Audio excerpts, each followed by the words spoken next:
Hello everyone. তো তোমরা সবাই ভাবছো যে কেন আমি ট্যারো রিডিংয়ের ভিডিও দিচ্ছি না বা কেন দেবো না। দেবো না বলিনি, কিন্তু সেটা মাঝে মাঝে দেব। রেগুলার বেসিসে একচেটিয়া বা ইঁদুর দৌড়ায় আমার এখন জানি না কেন মন হচ্ছে না। ইনটিউশন বেস কাজ করতে আমার মনে হয় বেশি ভালো লাগে, তাই আমি সেটাই করব। তো আজকে যে টপিকটা নিয়ে কথা বলবো সেটা হচ্ছে যে কেন তোমার রিলেশনশিপটা টিকে গেল না। কেন? অনেকগুলো কারণ থাকতে পারে, আজকে একটা কারণ নিয়ে আমি ডিসকাশন করব।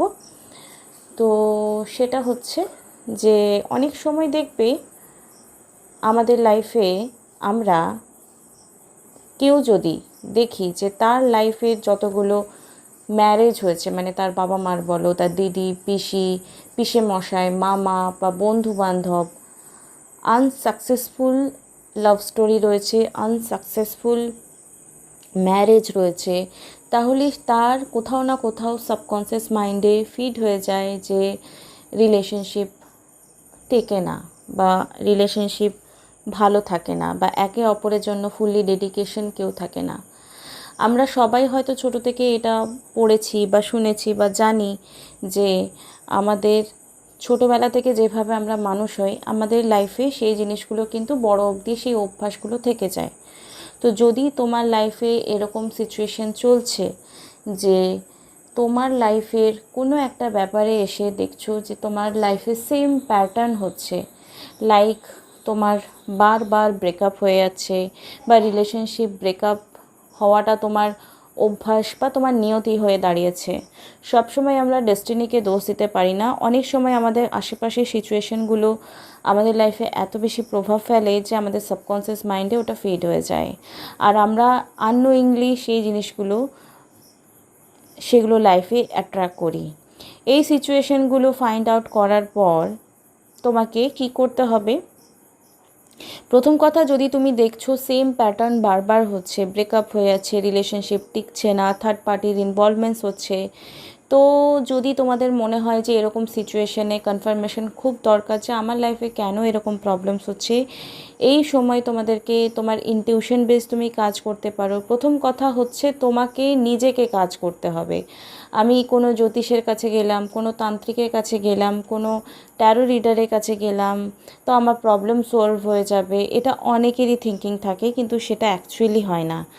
আমাদের যেমন ভাত, ডাল, তরকারি, মাছ, মাংস, ডিম সামনে নামানো থাকা সত্ত্বেও আমাদেরকে সেটা মাখিয়ে কিন্তু খেতে হয়। চেবাতে নিজেকেই হয়, গিলতে নিজেকেই হয়, আর হজমও নিজের বডি করে।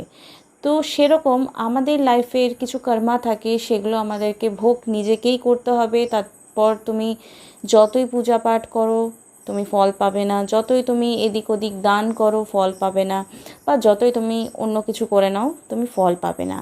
তোমার কর্মা ফল তোমাকে ভোগ করতেই হবে, ভোগ করতেই হবে, ভোগ করতেই হবে।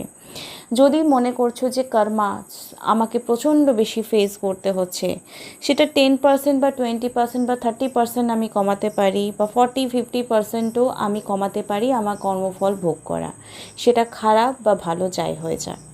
ওকে, ডেস্টিনি কি প্রেয়ারের দ্বারা চেঞ্জ হয়? অবশ্যই হয়। যদি তুমি পূজা পাঠ করছো, ভক্তি ভাব রাখছো, যদি তুমি অনেস্টি নিয়ে কিছু চাইছো, কারো ক্ষতি করছো না, কারো ক্ষতি করার জন্য কোনো থিঙ্কিং অলওয়েজ রাখছো না, লোকের প্রতি জেলাস ফিল করছো না, তাহলে অলওয়েজ তোমার পূজা পাঠের ফল তুমি নিশ্চয়ই পাবে। তুমি রাস্তা পাবে তোমাকে কোন পথে হাঁটতে হবে, কোন পথে যেতে হবে। এর মাঝে বলে রাখি, যদি কারও একান্ত এরকম সিচুয়েশন চলছে যে লাইফে কি করব না করব একদম বুঝতে পারছি না, একদম কিছু ডিসিশন নিতে পারছি না, এই মুহূর্তে তোমাকে ট্যারো ভীষণ প্রপার গাইডেন্স দিতে ভীষণ হেল্প করে।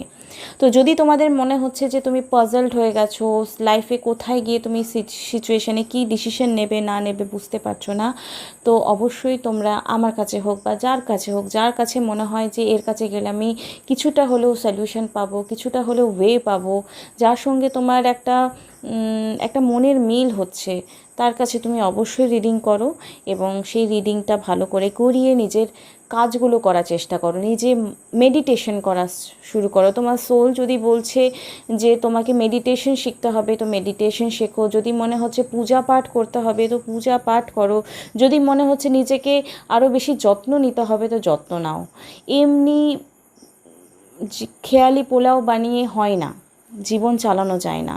তো লাইফে যদি এরকম সিচুয়েশন চলছে যে পার্টনার তোমাকে বারবার চিট করছে, তোমার সাকসেসফুল রিলেশনশিপ হচ্ছে না, তো যদি এটা এমন থাকে যে তোমার আশেপাশে সিচুয়েশন বা রিলেশনশিপগুলোই তোমার সবসময় খারাপ হতে তুমি দেখেছো, তুমি কোনো দিনই একটা হেলদি রিলেশনশিপে বিল্ড আপ করতে পারবে না। তো এই নেগেটিভ সিচুয়েশনটাকে কি করে রিপ্রোগ্রাম করবে, কি করে ম্যানিফেস্ট করবে নিজের পার্সনকে, নিজের একটা ভালো হেলদি লাইফকে, তার জন্য অবশ্যই তোমরা আমার কাছে রিডিং নিয়ে প্রপার নিয়ম করে কি কি করতে হবে না করে সেটা তোমরা জেনে নিতে পারো থ্রু দ্য পার্সোনাল রিডিং। এবার তোমাদের প্রশ্ন জাগতে পারে যে স্পেল কি এই মুহূর্তে করা যাবে? দেখো, স্পেল তোমার কর্মা যদি খুব ভালো থাকে, তোমার কোনো পাপ কর্ম স্ট্রংলি না থাকছে, তাহলে স্পেল তোমার তাড়াতাড়ি রেজাল্ট দেবে। আর যদি মনে করো যে অনেক বেশি কর্মফল ভোগ করতে হবে, তুমি অনেক বেশি পাপ করে এসছো বা পাস্ট লাইফ হোক বা এই লাইফে, তাহলে অবশ্যই তোমাকে সেই কর্মফল ভোগ করে তারপর সেই স্পেল কখনো ব্যর্থ যায় না। আমি যত জনের স্পেল করেছি হয়তো 10টার মধ্যে 8টা হয়েছে, 2টো হয়নি, সেটা স্বীকার করতে হবে। সেই এনার্জি কিন্তু কাউকে ক্ষতি করবে না, এটুকু বলতে পারি।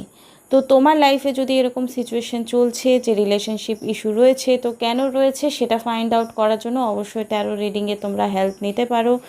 বা যদি তোমরা কোনো কিছু ফলো করছো সেটা প্রপার ওয়েতে করছো কি না সেটারও তোমরা কোনো সেশন বুক করে নিজের কাউন্সিলিং করাতে পারো, যে কোথায় আটকে গেছো, কেন প্রবলেমস হচ্ছে। বিকজ নিজেকে হিল না করে যদি আমি পার্সনের পেছনে বারবার ছুটি, পার্সনকে ঠিক করব, পার্সনকে রাখবো, পার্সনকে বেঁধে রাখবো, আমি কিছু করব না, আমি তো ঠিকই আছি, আর কিছু নেই করার, আমি তো অলওয়েজ গুড থাকি, আমার ওকে পেলেই সব কিছু ঠিক হয়ে যাবে, তো ইটস মিন তুমি এখনও অনেক কিছু শিখতে তোমার বাকি আছে। তো আশা করি তোমাদের এই অডিওটা ভালো লাগলো। কি কি টপিকে তোমরা ডিসকাশন চাও, আর বারবার ট্যারো রিডিংসের ভিডিও, কারেন্ট ফিলিংসের ভিডিও, এইগুলো কোথাও না একটা স্টাক ফিলিংস ক্রিয়েট করে আমার মনে হয়। মানে আমি এই টপিকগুলো নিয়ে ডিসকাশন করতে ভীষণ বোর ফিল করছি, খুব নিজেরই স্টাক ফিলিংস হচ্ছে।